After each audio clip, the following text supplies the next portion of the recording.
service du bien commun pour combattre un si funeste projet, que ce soit sur le plan individuel ou que ce soit sur le plan politique. Que peut-on faire pour mettre en échec le gouvernement? Car, vous le savez, tant que rien n'est adopté, tout reste possible.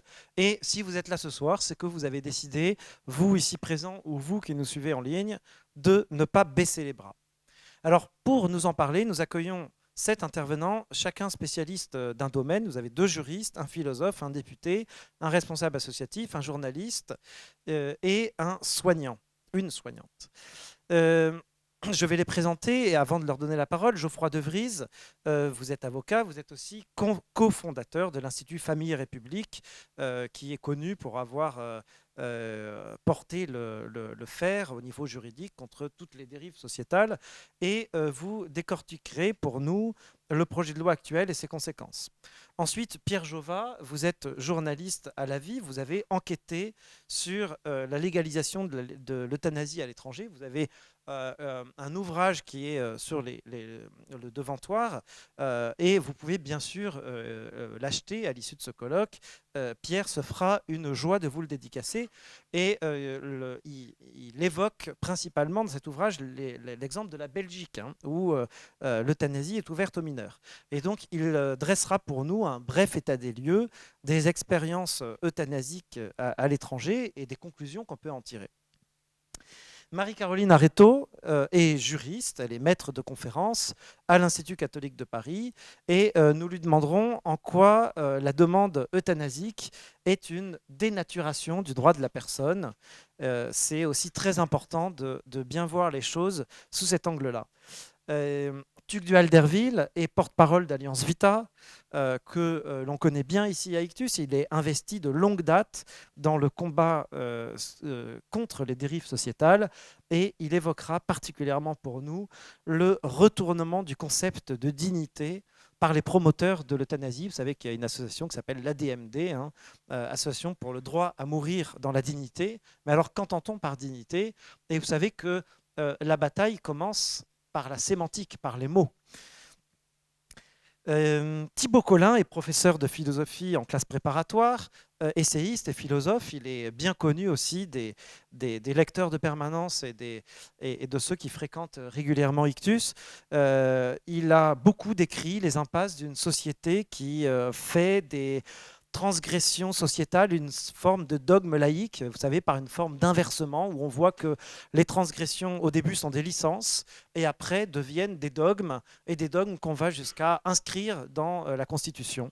Hein, et on a des formes d'inquisiteurs laïques qui traquent tous ceux qui ne croient pas dans ces dogmes. Donc vous voyez, c'est une espèce de miroir inversé d'un ancien monde.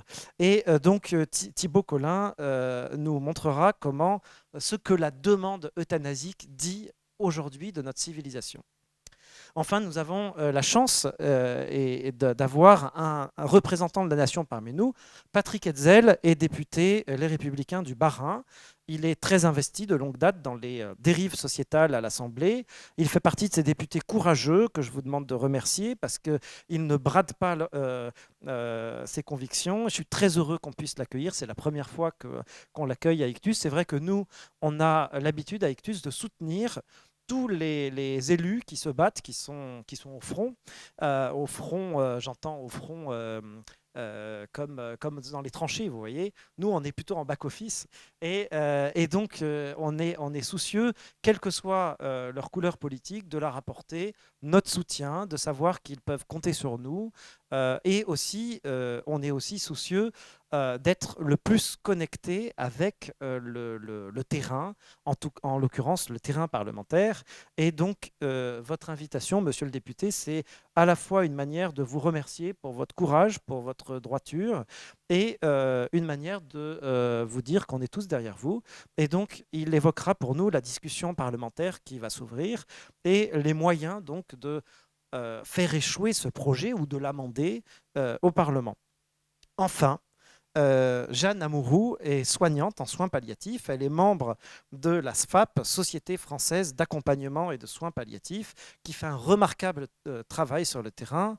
Et nous demanderons à Jeanne Amourou si la vraie solution pour sortir par le haut d'un problème comme l'euthanasie, comme la demande euthanasique, eh bien, ce n'est pas le développement des soins palliatifs. Donc, elle dressera un état des lieux de ce qui se fait aujourd'hui. Elle évoquera sa propre expérience. Et puis, vous pourrez lui poser toutes les questions que vous lui souhaitez. Alors, donc, les intervenants, vous voyez, sont nombreux. Ils s'adresseront à vous en 7 minutes. Au bout de 50 minutes, nous aurons eu chacune des présentations. Et à l'issue, je vous donnerai la parole et on pourra avoir un échange. Je vous demanderai, à vous qui êtes dans la salle ou à vous qui êtes en ligne, de poser des questions et de ne pas faire une conférence. Voilà, donc si vous avez des questions, n'hésitez pas, ils vous répondront. Le format sera suffisamment souple pour qu'ils puissent vous répondre à plusieurs. Et puis, vers 21 heures, eh bien, nous continuerons nos échanges dans un cadre un peu plus informel, puisque en France, tout ce qui se fait et se dit d'important se fait autour d'une bonne bouteille. Et donc, ceux qui sont ici seront les bienvenus pour continuer à discuter dans un cadre plus convivial. Et les auteurs dont les livres sont en rapport avec le thème se feront une joie de vous dédicacer leurs ouvrages. Merci à tous et merci particulièrement aux intervenants. Pour commencer, Geoffroy de Vries, je vous cède la parole.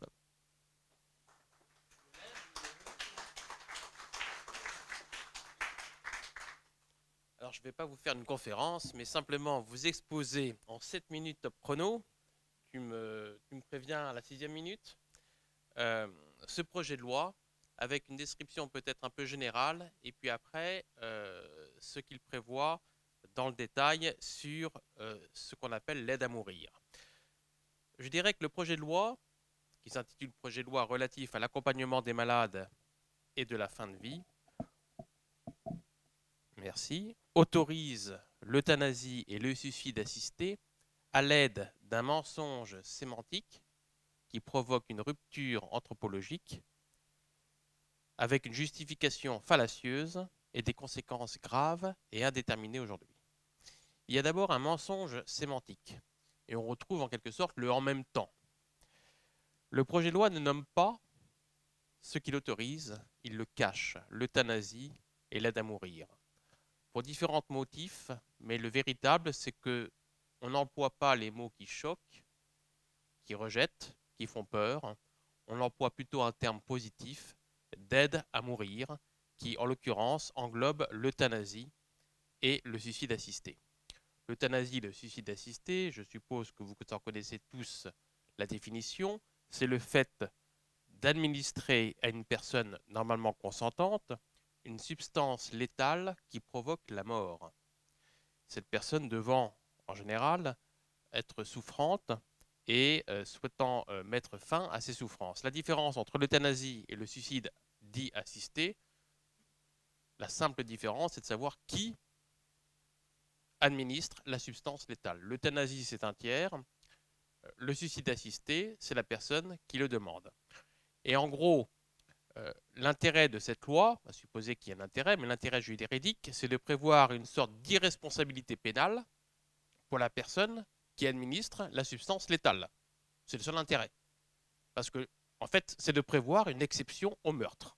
Et c'est bien ça. Le meurtre est interdit par l'article 221.4 du Code pénal. Et bien là, on va prévoir une exception au meurtre au profit de la personne qui euthanasie une autre personne. Le suicide n'est pas autorisé, mais il n'est pas interdit parce que si vous parvenez au résultat souhaité, on pourra difficilement vous le reprocher.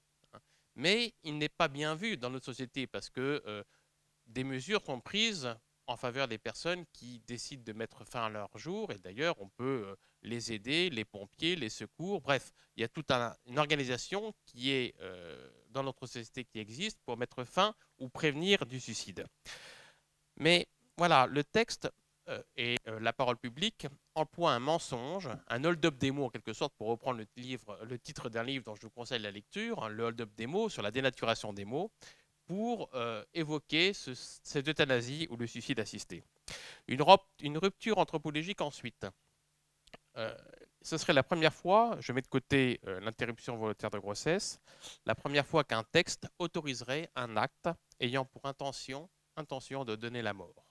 C'est contraire, bien évidemment, au serment d'Hippocrate, mais c'est avant tout contraire au sixième commandement, tu ne tueras point, qui, en fait, nous a formaté depuis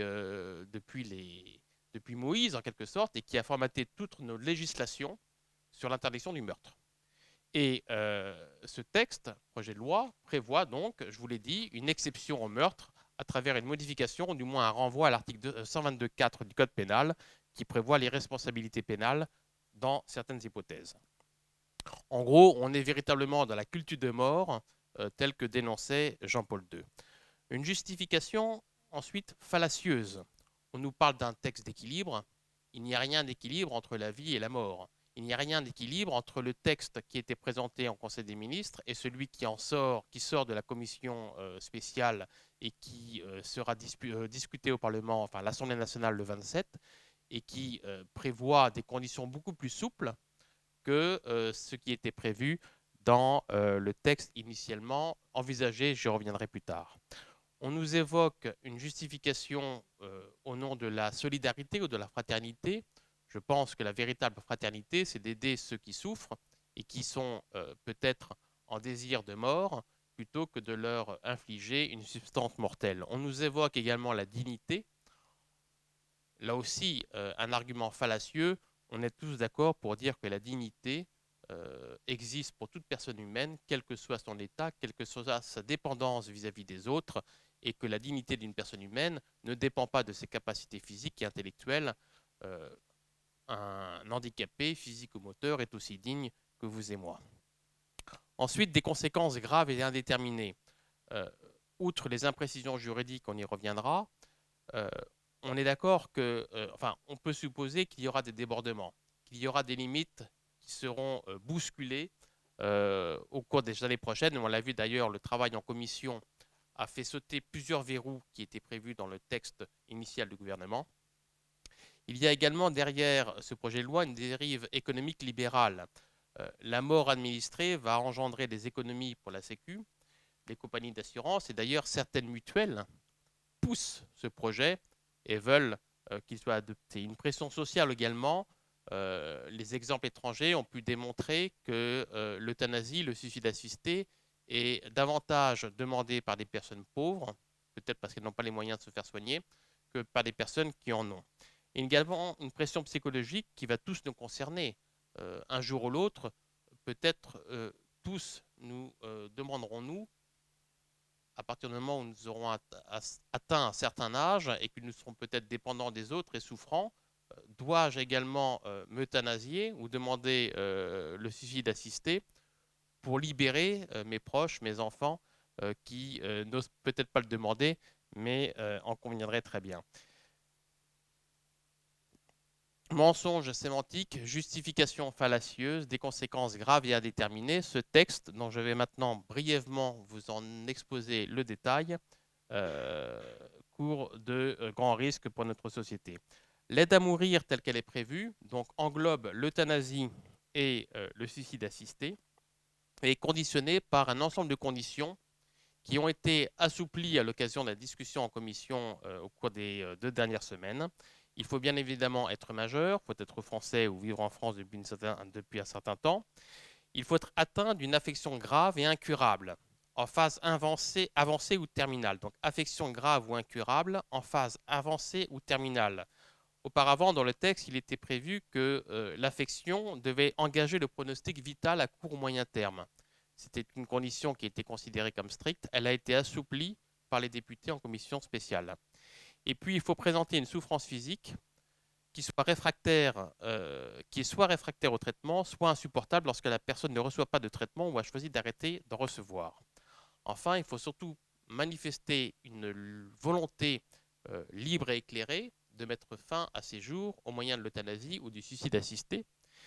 Mais ce critère est limité par le fait que dorénavant, depuis les débats en commission spéciale, on peut, dans les directives anticipées, je suppose que vous savez tous de quoi il s'agit, on peut, dans les directives anticipées, décider d'avoir recours à l'euthanasie ou au suicide assisté en avance, en quelque sorte, alors même que cela pourrait s'appliquer au cours dans les années futures. Et donc cette volonté il suffit de la manifester dans les directives anticipées pour éventuellement la faire jouer quelques années plus tard.